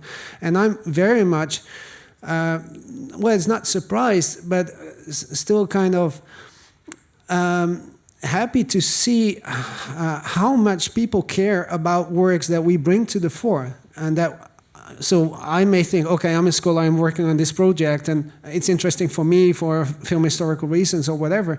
But then you bring it out in the public space, and there are huge communities caring about these materials. So I think that is very nice, but it has also that complicated side. Markus? May I just briefly, because Léa, we worked together, she researched a film called Nossa Terra by Mario Marais, which, and correct me if I'm wrong, was a commissioned work by Inca, so from Guinea-Bissau at the time. So you researched the film. It has a relation to the archive work that we've been doing. Now, since we're kind of, for Cheba Films, the production company of Sana in Florida, responsible for their body of work, they also asked us to handle the rights for this film. So in fact, I think we found an interesting yet complicated solution for handling it. You researched or found a copy at Third World Newsreel in the US. So we're trying to settle a contract that is equal to each distribution institution, so for Third World Newsreel, for your distribution, and for Arsenal. Now do that for distribution in every country works differently. So find a solution that is working on a non-commercial worldwide basis on the same percentage of share. It's really hard work, but I think we manage in the favor of the film. So again, it's a case-by-case situation that we have to deal with. Ça veut dire que pour être chercheur dans le patrimoine, il faut être aussi un fin juriste, Léa Morin. C'est vrai, bon, sur la question de la circulation des films, que je me retrouve en fait, mais c'est arrivé un peu tout par nécessité ou par rapport au film, c'est-à-dire quand on commence à peut-être mener un projet de recherche sur un film, finalement retrouver les éléments, se lancer dans la restauration, trouver les financements pour le faire, trouver les partenaires, et puis après finalement aussi le faire circuler, le distribuer, donc apprendre un nouveau métier à chaque fois et puis éditer des choses autour. Donc, mais finalement, tout ça, c'est un même projet et c'est autour du soin à prendre à ce film, parce qu'il y a cette idée un peu comme dans on dit que la restauration, c'est restituer le film tel qu'il a été pensé, conçu par le cinéaste. Bon, il a été conçu aussi dans un contexte particulier, donc c'est important aussi dans la circulation du film, la manière dont il circule, la manière dont on en parle, la manière dont il va être mis en avant, de prolonger aussi peut-être cette vision qu'avaient les cinéastes à l'époque, surtout dans des contextes de films militants qui ont été réalisés liés à des luttes ou des choses, enfin toutes ces choses-là, que ce soit des luttes politiques transnationales ou nationales, peu importe. Donc de garder aussi peut-être cette vision politique dans la manière de faire circuler les films, d'avoir toujours cette attention et voilà, donc ces questions peut-être juridiques viennent justement poser ces questions-là. Tout d'un coup, le film ne peut pas forcément retourner dans l'industrie, dans le commercial. On ne va pas commencer à utiliser certains termes pour mettre en avant ces films-là alors qu'ils ont été vraiment conçus pour une lutte particulière. Enfin, voilà. Donc, c'est pas que du juridique, c'est beaucoup de choses. Ouais, comme on disait à l'époque, on ne fait pas du cinéma politique, on fait politiquement du cinéma. On pourrait dire la même chose sur le patrimoine et la restauration. Oui, Floris? Yeah, one addition maybe to the legal issues like copyright, you may think, oh, okay, copyright is a burden, we need to solve it. But actually, going into the copyrights, you're touching upon rights and who owns rights of what. So the people represented in a film, how do they relate to the copyrights? And then I already mentioned the issue of appropriation. Like, people may not accept actually the idea of copyright as such. So it's not like, oh, it's copyright, we need to solve it. No, actually, it's triggers a whole discussion on relationships and histories, so which makes it interesting as well, but really complicated. Prenez le micro, Pablo. I think this is like a fascinating discussion, really complex, as my colleague said. But just to add another example to this, in this case, we are talking now about the legal aspects, and I think this connects with a whole constellation of other considerations. But when we work with this kind of, let's say, militant or activist materials, we are not only, as you said, evoking the Sigabertov Group motto, we are not only rewriting politically the history of cinema, but we need to interrogate how do we create encounters in the present between cinema and audiences. And I was thinking right now of probably one of the best projects made by one of our archive students. She's here in the room. She's Margot Chalençon. She's a French student who recently digitally restored film made in the late 80s, produced by the Lebanese Communist Party. It's called Waheb al-Hurriya by Kais al-Subaidi. And Margot, and maybe later if she wants, she can intervene on her own, but she did not only make like a perfect, professionally done a new digital copy of the film, but she developed a series of passionating, critical considerations on how to show to an international audience a film that was originally made for Lebanese audiences in a very specific context of struggle. And there is a political responsibility in the ways you give a new, in this case, digital life to these materials. You cannot consider this film as a commercial feature that will circulate in festivals for our aesthetic pleasure, with all due respect to this conception of cinema.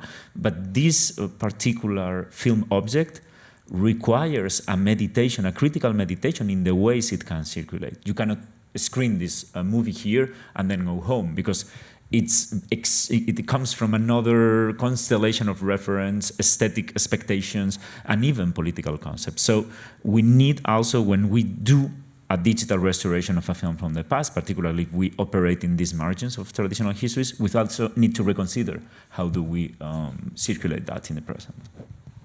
Puisqu'on vous a interpellé, Margot, est-ce que vous voulez nous en dire un peu plus sur ce projet ?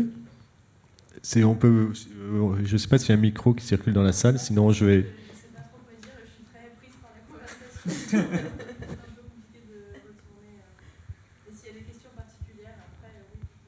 Voilà, donc vous l'aurez repéré, elle est ici au milieu. Ben justement, est-ce qu'il y a dans la salle des réactions à tout ce qu'on a raconté, des questions ? Oui, monsieur au fond. Alors je ne sais pas s'il y a un micro, mais sinon on va vous écouter. Voilà, je vois qu'on vous tend un micro. Vous m'entendez ? Très bien. Très bien. Merci pour vos interventions. Comme vous l'avez dit, il y a de plus en plus de formations consacrées à la conservation, la restauration et la valorisation de la mémoire audiovisuelle. On en comptabilise à peu près 17 qui sont diplômantes en Europe et une petite cinquantaine à travers le monde, sur tous les continents. Donc à vous 6, vous représentez à peu près la moitié des formations en France et un peu moins du quart en Europe. Vous avez mentionné tout ce que vous mettez en place pour favoriser les mobilités, notamment à l'Arsenal et à Paris 8, mais c'est aussi le cas au Master Preservation and Présentation of the Moving Image à Amsterdam ou au Master de San Sébastian. Au-delà de ces mobilités, qu'est-ce qui est mis en place pour favoriser la communication et la rencontre entre toutes ces étudiantes et ces étudiantes au-delà de l'Europe ?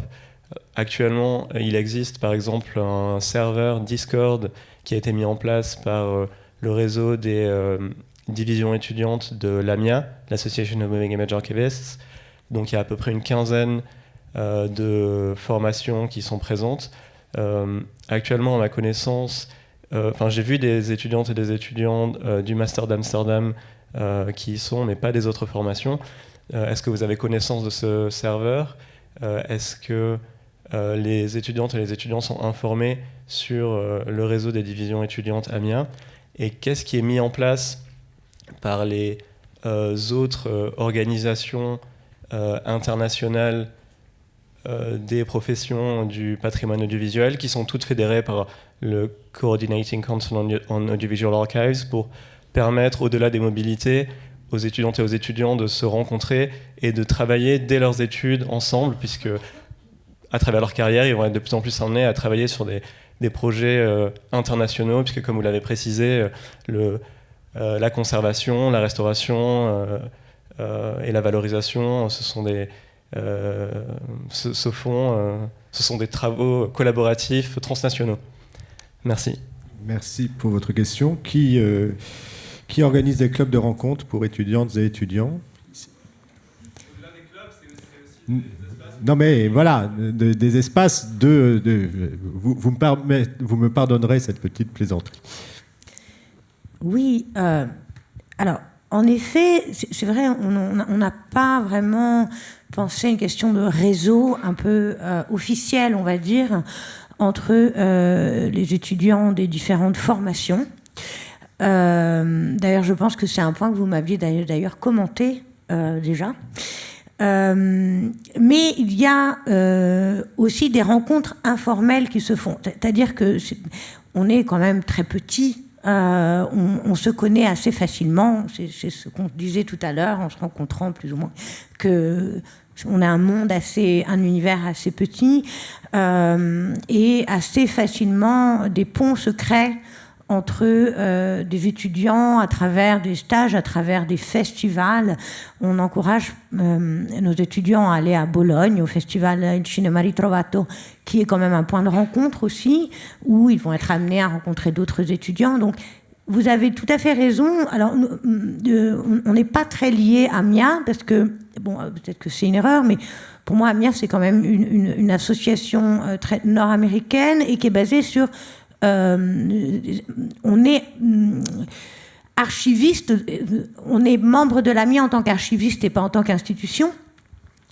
Donc c'est vrai que c'est pas un réseau auquel naturellement j'aurais pensé par exemple pour les étudiants, donc c'est quand même bon à noter. Mais je crois que c'est surtout de façon assez informelle que se rencontrent du moins les étudiants des formations en France, et évidemment dans le cadre de Paris 8, en voyageant, rencontre des étudiants des autres universités, et comme ça assez naturellement un cadre se crée. Et il n'est pas rare de retrouver aussi les étudiants de ces formations dans des formations FIAF plus tard, voilà, où il y a un réseau. Donc en fait, il y a plusieurs niveaux de réseau qui se créent entre les étudiants et les jeunes archivistes, je crois. Voilà. Je ne sais pas si j'ai répondu à la question. Il y a des pistes. Aux Pays-Bas, alors, comment est-ce qu'on crée ces réseaux ? Yeah, well, thank you for your remark. I think it's very valuable. I respect AMIA a lot, and we have a student chapter indeed in Amsterdam. AMIA is one of these organizations, and there are IASA, FIAF, IFTA, and I think, well, actually, we are in the process of setting up these collaborations. I'm looking at Vincent and Anaïs, who are in the audience as well, of INA. We actually, yesterday, we had that discussion of how can we connect and build that network and reach out globally. Also, I think one thing we have learned during the pandemic is how to organize online events as well, either in a hybrid way or not. So I think this is really an opportunity to reach out to areas where we didn't have any communication with before. I'm actually quite ashamed to say that being in the Netherlands, and we are kind of, indeed, AMIA is more like North American. In the Netherlands, we're more like Anglo-Saxon oriented, that there hasn't been that kind of collaboration between the Netherlands and France, and even though it's only a couple of hours from Amsterdam to Paris.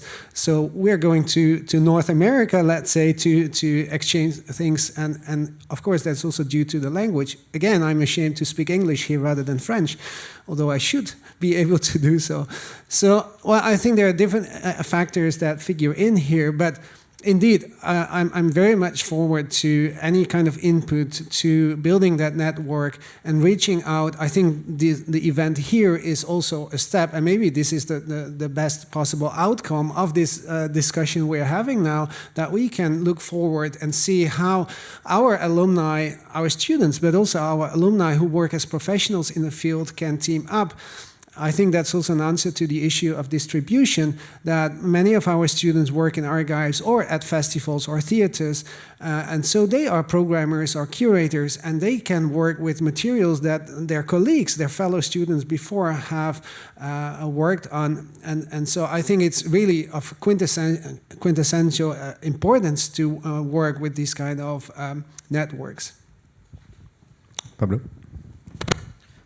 Just to follow up, I also think this is like a really important remark, and I totally agree with the previous contributions. In our case, we are like a really young institution. We are new to the party, let's say, this way. So we are trying to make new friends, doing our best to make them.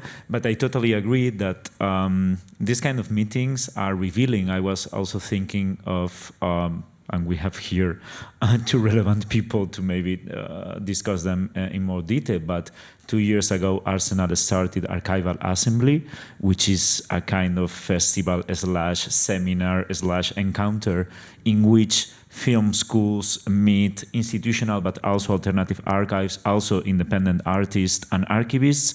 And to me, 2 years ago was one of the most stimulating spaces to imagine new networks that one could imagine. Also, the I-conference every year is also a really interesting meeting point, and we should probably work towards more effective ways of integrating students and alumni from our programs in this kind of transdisciplinary spaces.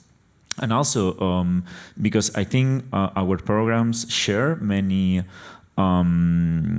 important aspects of their individual philosophies. And it could be interesting also to think of a federation of resources. I am thinking our school, I think we are quite good.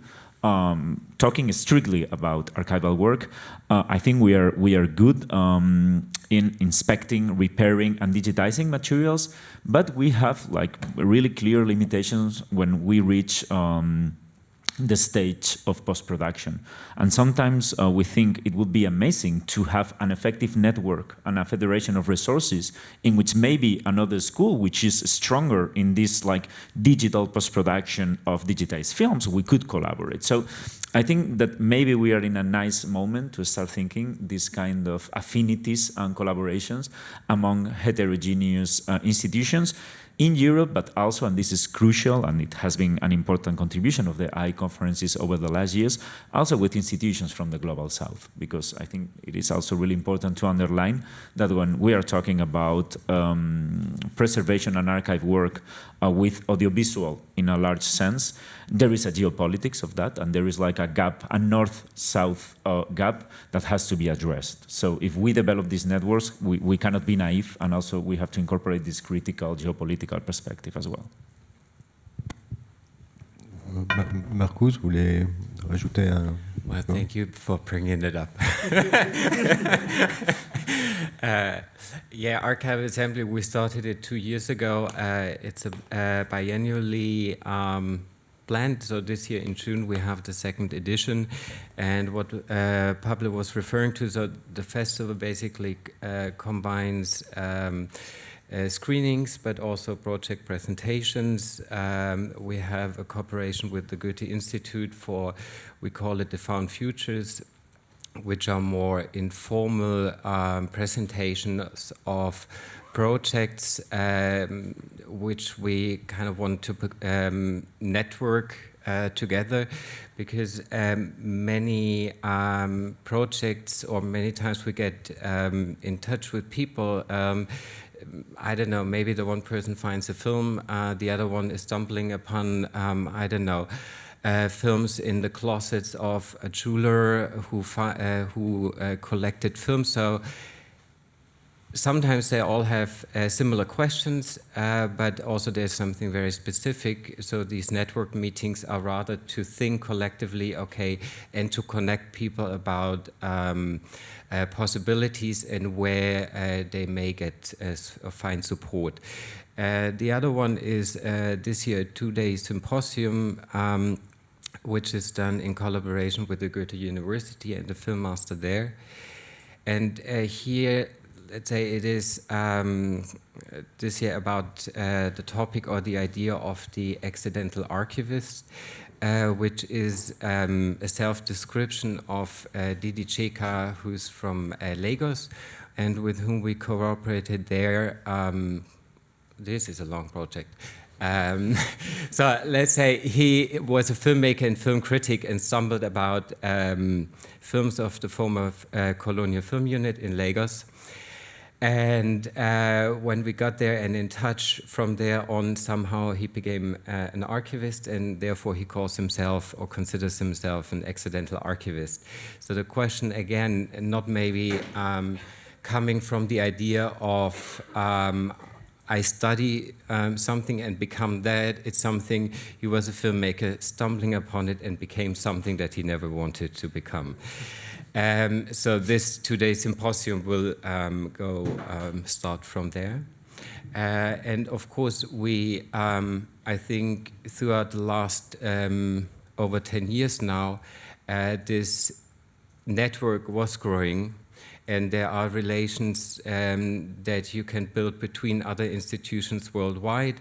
And there are also what we try sometimes also that we don't always see the connection between Arsenal and, let's say, the archive in Guinea-Bissau or Cinematic in Cairo, but rather to think of also how can there be a relation between Cinematic in Cairo, where they have a scanner, with, I don't know, some other country in close by, so that they have their support, but not always coming, you know. I mean, it's nice for my work, it's so important to collaborate with them, but at the same time we have to think of how to connect all the dots that are there more effectively, and let's say Archive Assembly has that idea of building that network or enabling a network. Merci beaucoup. Nous approchons de la fin de cette rencontre. S'il y a une dernière question, intervention dans la salle. Oui, monsieur.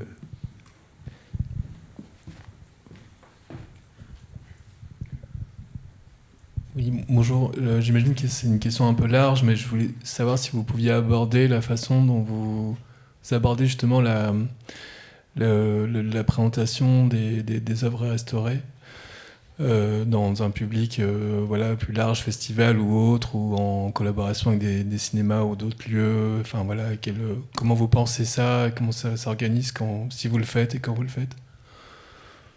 Question un peu du grand public qui se oui, pose, peut-être au-delà de l'action culturelle autour de ces œuvres, en fait. Au-delà grand public, je sais pas. Au-delà des chercheurs et des. Oui. Je dis pas ça pour dénigrer, c'est pas une critique, c'est juste pour savoir si comment vous explorez cette piste-là, ou dans un cadre militant aussi, peut-être, j'imagine, je sais pas. Quelqu'un veut répondre, Léa? Commencer, oui. Je dirais que chaque projet, chaque document, chaque archive, chaque film va avoir une manière de circuler qui est adaptée, bien sûr, au film. Donc c'est vraiment une réflexion à mener à chaque fois pour chaque objet. Tout à l'heure, on a évoqué des films qui, justement, ne sont pas amenés à avoir une place forcément en festival, mais vont plutôt être portés par des chercheurs, des chercheuses, ou retournés dans d'autres contextes. Mais peut-être que je peux prendre quelques exemples.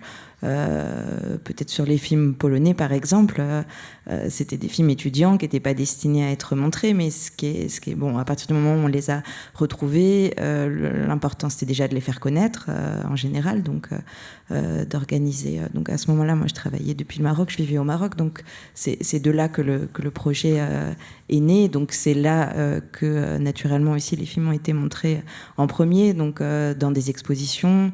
Essayer de penser aussi des projets curatoriaux à partir du film, mais l'idée ça n'a pas été de montrer le film seul, mais de mettre en place, de faire réémerger peut-être tout le récit qu'il y a autour de ce film-là ou de ces films-là, parce que c'est un corpus de films.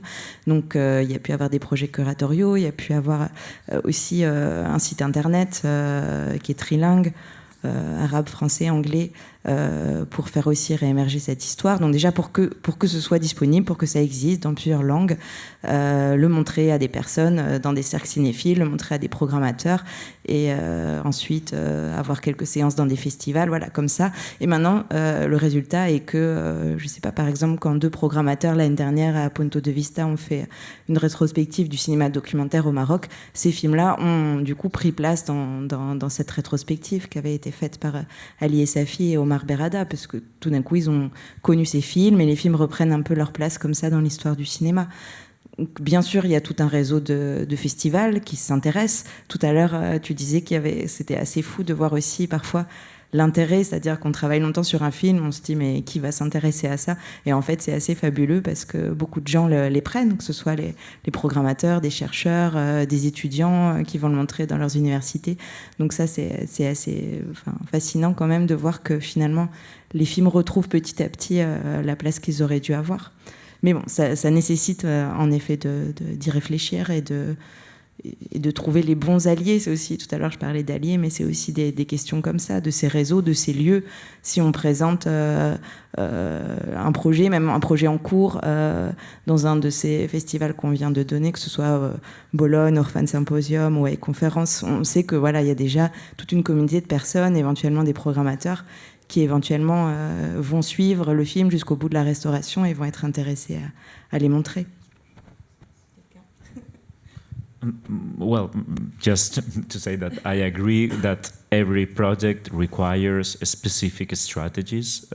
There is not like a handbook that covers every possible sense. So you need to, but I think it's important to incorporate innovative strategies to show these materials and to give them a new life. I'm going to give you an example. Right now, in the school, we have an ongoing project in which we are working with a collection of pre-cinematic devices. a wide amount of technologies, kaleidoscopes, Kinora discs, anaglyphs, chronophotography, that were preserved by a private collector in the Basque Country. And we are doing like different experiments with students from our filmmaking program to digitize these materials. And we are working in how to show these materials outside the usual strategies. If we put these materials again into a classic museum setting, I think we will kill them. It's going to be like something encyclopedic, addressed to a very particular kind of audiences. And we want to show these new digital experiments together with experimental movies from other periods. This is one example. Another example, we have another line of research to recuperate and digitize Basque amateur cinema that was made by amateur filmmakers outside the industry. And as part of this ongoing research, we found the work of a female filmmaker who in the 70s and 80s, she documented with a Super 8 camera different artisanal artisanal jobs that she thought that would disappear. So she wanted to document very precisely, almost as ethnographic film, Basque artisans at work. And she made a series of films. It's 9 films in total. It's called Gure Herria, Our Country, and it's accessible. All the digitizations we have made are accessible on the school's website. But what we realize is that these materials that were made in an amateur context, non-professional context, could make an amazing program together with, I don't know, the work by Arun Faroki on labor and many other contributions that we might think that belong to another kind of history of cinema, but when put together through curating, through critical curating, generate a new thing. So in my opinion, it would be a mistake to do the more spontaneous idea. Okay, so this is Basque amateur cinema, let's put this for local audiences in. Why not bringing these materials to an unpredictable space together with, let's say, auteurs and high art cinema? Why don't? So I think these kind of experiments are also interesting to break don't project our expectations on the materials and consider curating as a way of, let's say, critical montage among different materials. Merci beaucoup. Nous arrivons à la fin de cette rencontre, c'est terminé. On verra si de cette rencontre naît un embryon de réseau de ressources, comme vous le disiez tout à l'heure. Merci à tous les 6.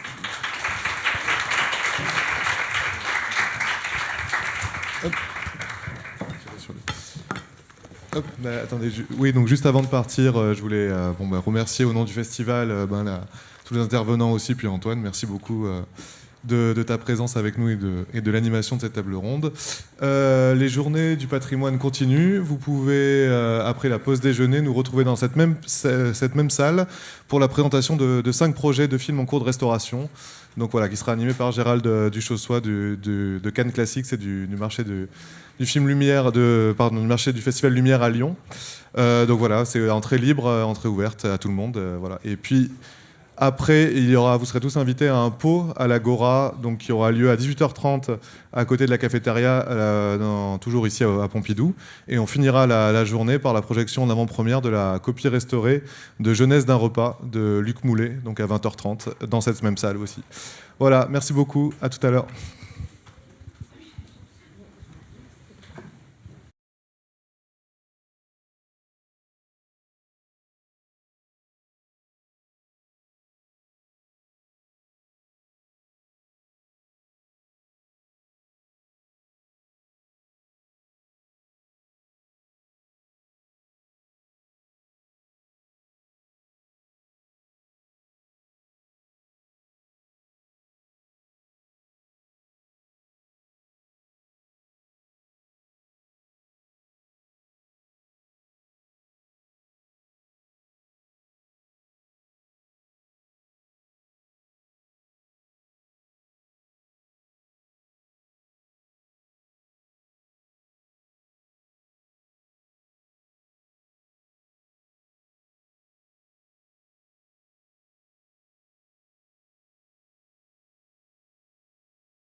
Quand la recherche réinvente la mémoire du cinéma.